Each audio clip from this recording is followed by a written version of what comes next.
Hey, where can I find a resource for human capital? What? Are you asking me where can you locate human resources, or the personnel office? Yes. I have a question. Where can I find them? HR?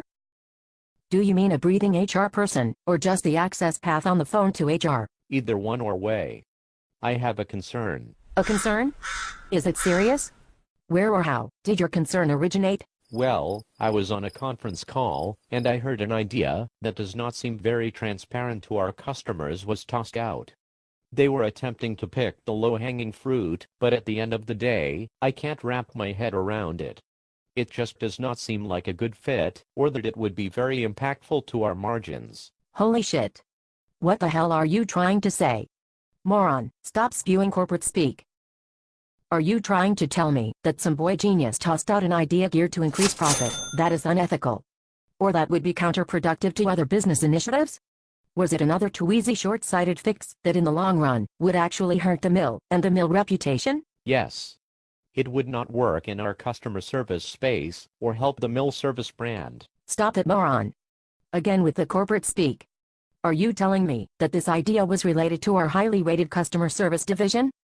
Yes. Well, just what was this grand idea? The thought was that undocumented teleworkers could save us money. Holy shit, did you say undocumented teleworkers? As in illegal aliens from across the border? Yes, I'm afraid that was it. Let me get this straight. Apart from the indentured servant wage, how does this help the mill? Our paper customers will not be familiar with the accent. Combine that with the total lack of industry or systems knowledge. This is going to benefit us how? Oh yes, sure. Rather than a customer issue getting resolved with one call, our customers will then have to ring back several times to obtain a resolution.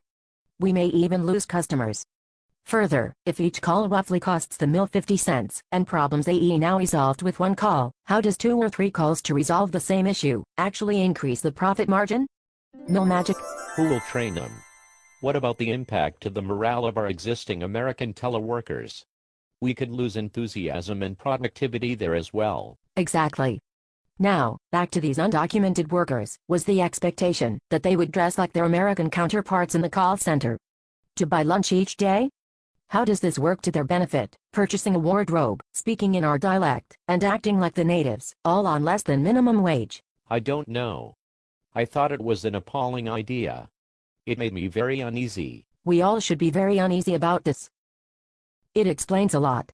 Like why we have been getting bashed with compliance. It is only another term for acting with integrity. If this harebrained scheme comes to pass, just what was the point of the E9 exercise we completed over the summer, to assure the government that we do not have any undocumented workers? I do not know. How can it all fit together? E9 certification, and then intentionally hiring undocumented workers. Would not that prevent us from bidding on new government contracts? Isn't that the focus of our growth? Absolutely. I am pleased to see that you have finally found some balls and can think for yourself. But you are still spewing corporate jargon. Ugh. That has got to stop.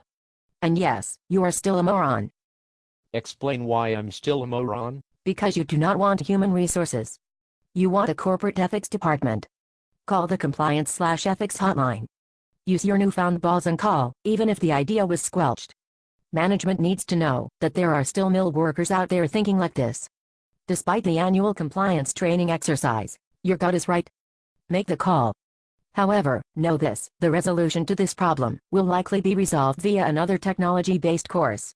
We will all have to certify that we completed it. To use your parlance, moron, they will try to offer a better line of sight as to what we do here, and how we are supposed to do it ethically. And then a government contracting course to follow that one too. We already have several government contracting courses. Now they were highly effective. Welcome to the mill.